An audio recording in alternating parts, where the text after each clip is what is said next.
Before this night ends, I need to tell you a story that was never meant to be heard. A story that sticks in your mind forever.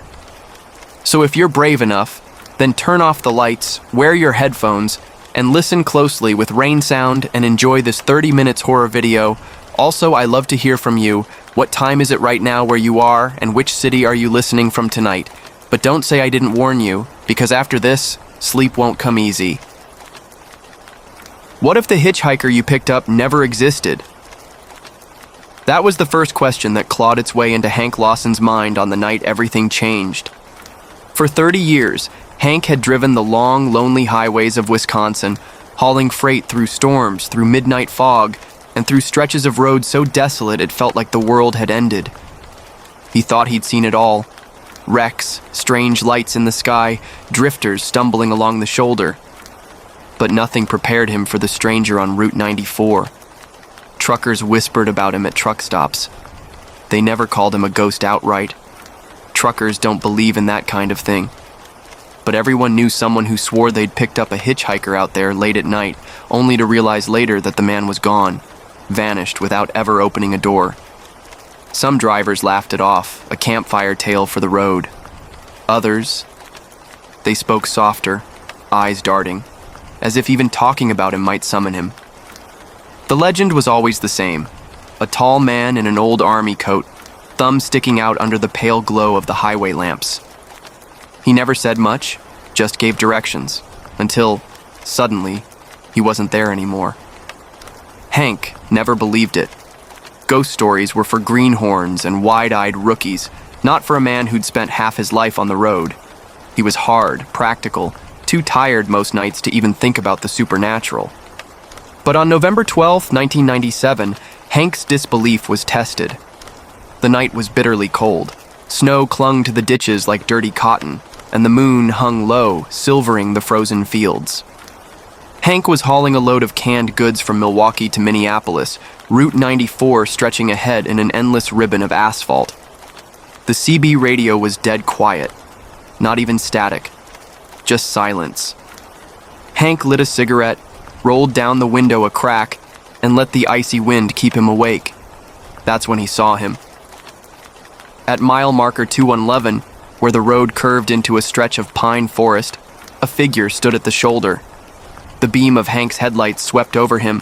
A tall man, maybe 6'2", wearing a heavy army green coat, collar turned up.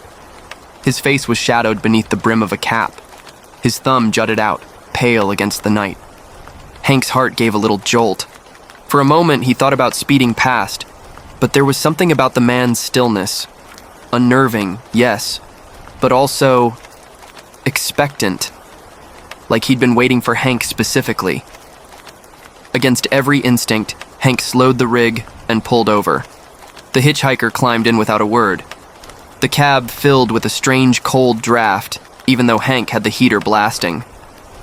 "Where are you headed?" Hank asked, voice gruff. The man turned. His eyes caught the dim glow of the dashboard lights. They were pale, colorless, like old glass left in the sun too long. "West," the hitchhiker said simply.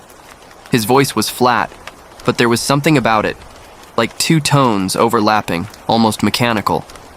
Hank nodded, trying to play it cool. Lots of drifters hitched rides west. Nothing unusual about that. He put the truck back in gear, and they rolled into the darkness. For the first 20 minutes, neither spoke. Hank stole glances at him now and then, but the man never moved. His hands rested loosely on his knees, fingers long and bony. Every so often, he seemed to glance out the window, not at the passing road or the forest, but upward, like he was searching the sky. Finally, Hank broke the silence. "So, what's your name?" The hitchhiker turned his head slowly, as though considering whether to answer. Then he smiled, just barely. "You already know my name, Hank." The cigarette slipped from Hank's lips. He hadn't told the man his name. His CDL badge was clipped to his vest, sure, but it was too dark to read from where the man sat. Hank gripped the wheel tighter. "How the hell would you know that?" The hitchhiker didn't answer. Instead, he leaned forward, eyes gleaming faintly in the dim light. "You've driven this stretch before," he said. "Back in '86, blizzard night. You remember it, don't you?" Hank's throat went dry. He did remember. That storm had nearly killed him. Whiteout conditions, jackknife trucks, and somewhere in the chaos, a girl's body on the side of the road, blood in the snow. He'd never told anyone about it. Not a soul. "How do you know that?"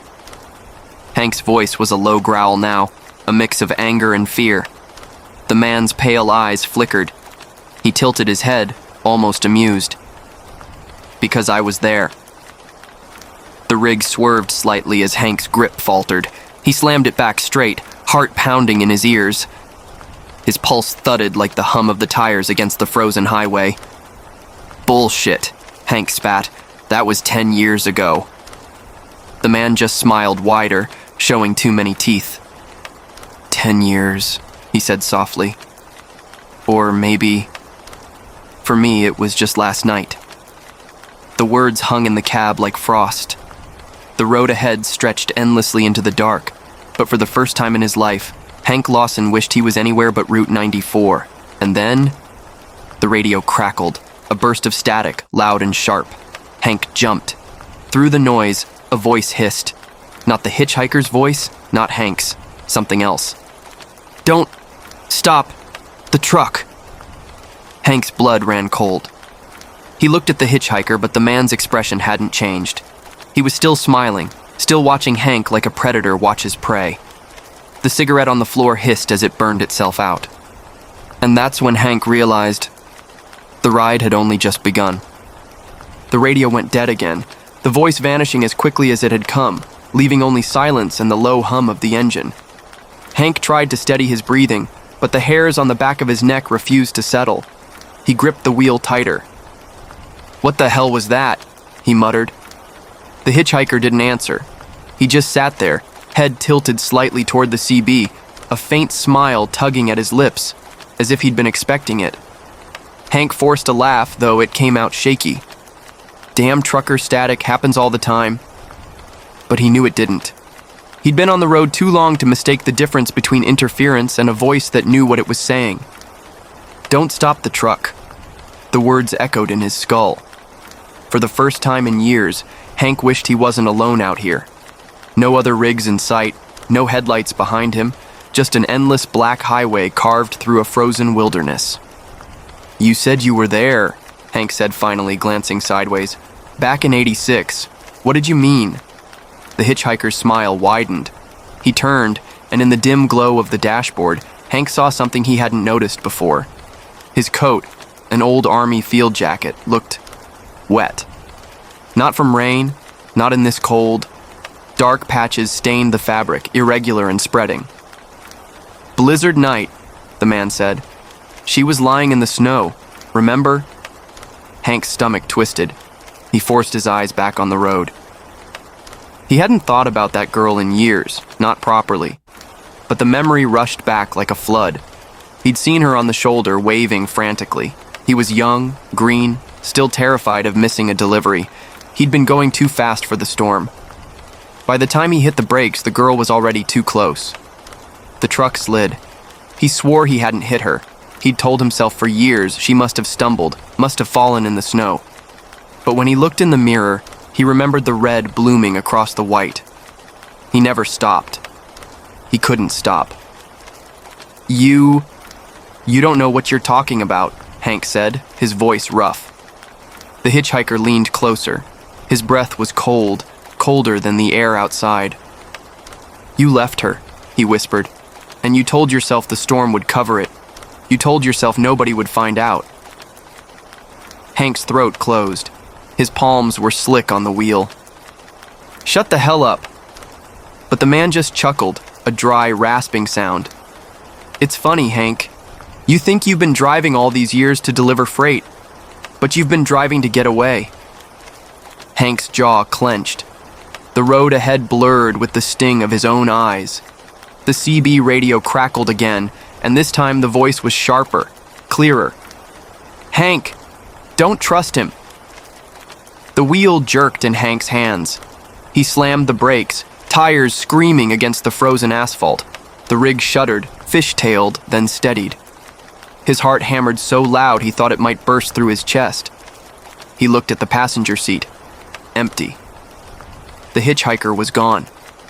Hank's breath came fast, clouds of vapor in the cold air of the cab. He looked at the door, still closed, no sign of anyone leaving. He checked the mirrors, nothing but darkness. Jesus Christ, he whispered. Then, tap, tap, tap. Hank froze. The sound came from the sleeper berth behind him. 3 sharp knocks. Slowly, he turned. The curtain that separated the cab from the sleeper was drawn shut. The knocks came again, louder this time. Tap, tap, tap. Hank's hand shook as he reached for the curtain. His fingers brushed the fabric, then stopped. A voice came from the other side, low, smooth, terrifyingly calm. "Keep driving, Hank." Hank ripped the curtain back. Nothing. The sleeper was empty. Just his rumpled blankets and a duffel bag. No man. No one. He stumbled back into the driver's seat, slammed the rig into gear and pushed it hard down the road. His pulse refused to calm. For the next hour, he drove in silence, refusing to look at the passenger seat, refusing to check the mirror.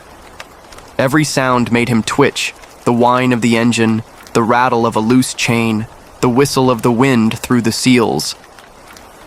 Finally, headlights appeared in the distance. Relief washed through him.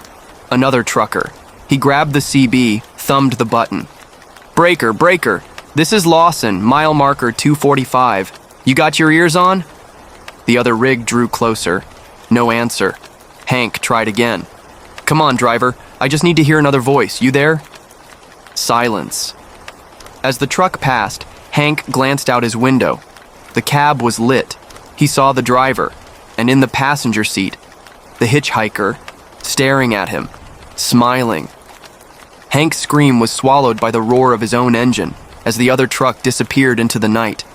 The scream tore from Hank's throat before he could stop it, raw and ragged.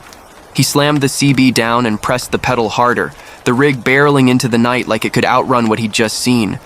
But deep down, Hank knew. There was no outrunning this. The miles ticked by, each one slower than the last. The road stretched out in endless ribbons, and though his hands were locked white-knuckled on the wheel, he felt the weight of eyes on him. Watching. Always watching. He hadn't touched another cigarette since the hitchhiker climbed in. His hands shook too badly to light one. Finally, Hank spoke, his voice hoarse. "What the hell are you?" For a moment, nothing answered but the hum of the tires. Then softly, from the darkness of the cab, "You already know." Hank's blood ran cold. He jerked his eyes to the passenger seat, empty again. But the voice was still there. "You think of me as a man, a drifter, a ghost, but that's not it. I'm what you left behind." Hank's heart thudded. His throat tightened until he could barely breathe. "This isn't real," he whispered. "I'm just tired. Haven't slept enough." The voice chuckled, dry and cruel. "Is that what you told yourself that night, in '86? That you were too tired to stop? That you didn't see her?" Hank slammed a fist against the wheel. "Shut up!" But the voice only grew stronger, sharper. "You heard her scream. You saw her crawl. And still, you drove on." Hank's vision blurred with tears, unbidden, hot against his cheeks. He hadn't allowed himself to feel this in years. He'd buried it so deep it almost didn't feel like his memory anymore. But now, every second of it came back, clearer than the night it happened. The girl's hand outstretched, clutching at the air as the storm swallowed her. The crunch of tires rolling past. The silence after. "Stop," Hank croaked. But the hitchhiker wasn't done. "Do you remember her name?" Hank swallowed hard. His grip tightened until his hands ached. He did remember. It had been in the papers the next morning. He'd avoided reading it, but the headline had burned into his brain. "Local teen found dead on Highway 94. "Emily?" Hank whispered. His chest heaved. Her name was Emily. Silence. Heavy. Crushing. Then, a whisper so close it felt like it came from inside his own head. She remembers you too. Hank's vision snapped to the windshield, and his heart nearly stopped. There she was. A pale figure in the road, illuminated by his headlights. A girl, no older than 16, hair matted with snow, eyes wide with frozen terror. Hank screamed and jerked the wheel. The rig swerved violently, nearly tipping before he righted it, tires shrieking against the asphalt. By the time he looked again, the road was empty. But he knew what he saw. The voice in the cab laughed softly, almost tender. You can't outrun it, Hank. Not anymore. Hank's chest heaved. His eyes darted to the side mirror and froze. The hitchhiker was sitting on the fuel tank step outside the cab, clutching the side mirror, face inches from the glass. His pale eyes locked onto Hank's. His smile was too wide, stretching impossibly across his face. And then, he mouthed the words, "You left her."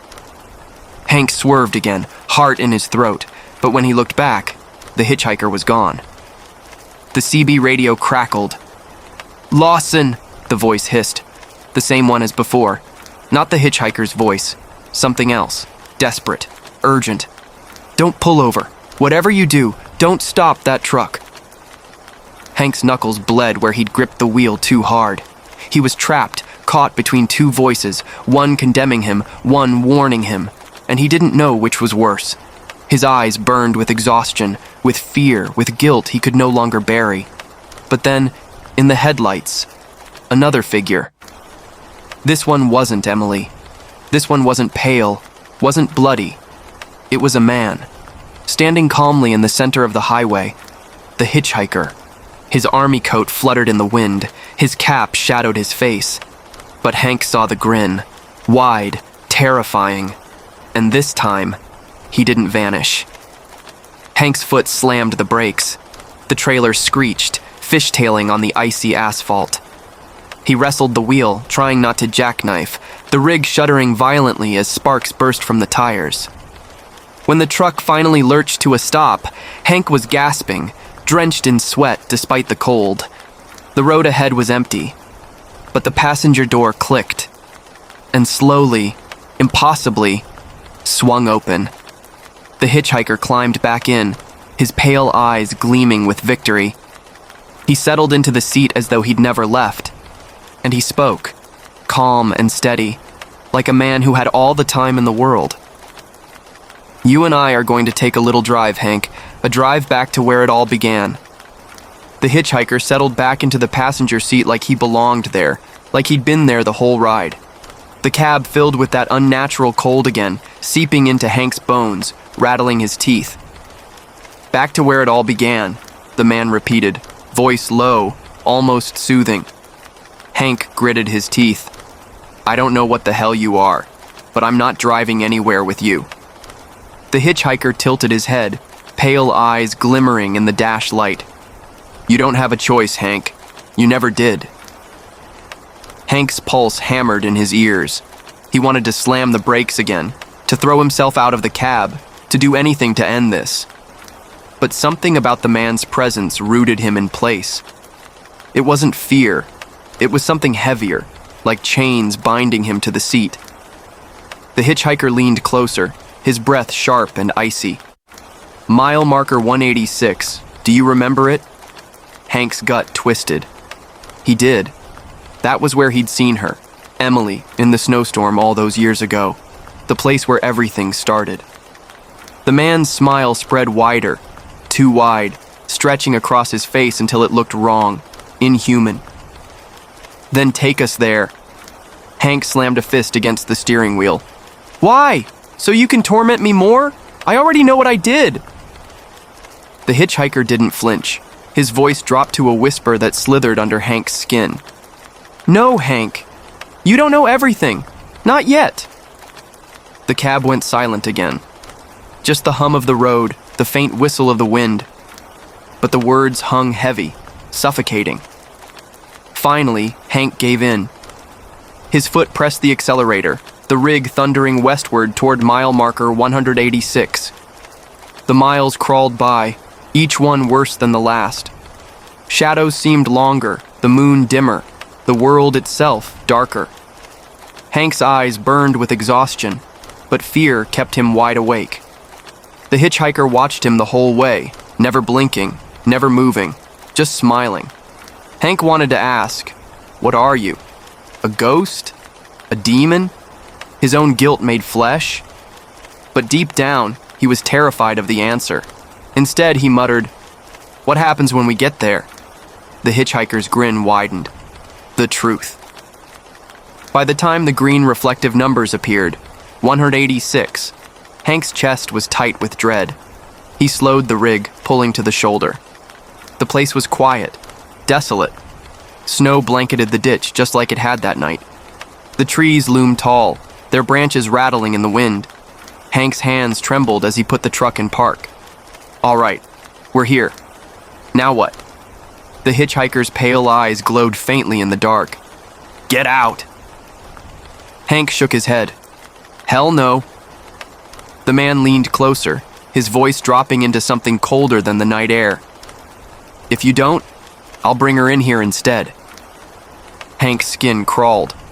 His mind screamed to stay inside, but something deeper told him he didn't want to see what would happen if Emily climbed into the cab. He opened the door. The icy wind hit him like a wall.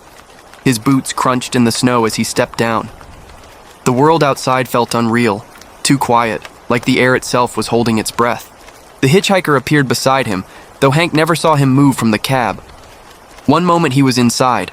The next, he was standing in the snow, coat hanging heavy, his shadow stretching long and wrong in the moonlight. "Look," the man whispered. Hank followed his gaze, and his blood ran cold. A figure lay half buried in the ditch. Snow clung to her hair, her skin pale as ice. Her arms sprawled at odd angles. Her lips were parted, as though still gasping for air. Emily. Hank's knees went weak. "No," he whispered. "That's not possible. They buried her. I read it in the papers." The hitchhiker's smile cut wider. "Did they? Or did they bury someone else?" Hank stumbled closer, heart pounding. The closer he got, the more wrong it seemed. Her face wasn't exactly like he remembered. The features blurred, shifting under the pale light. Sometimes it was Emily. Sometimes it wasn't.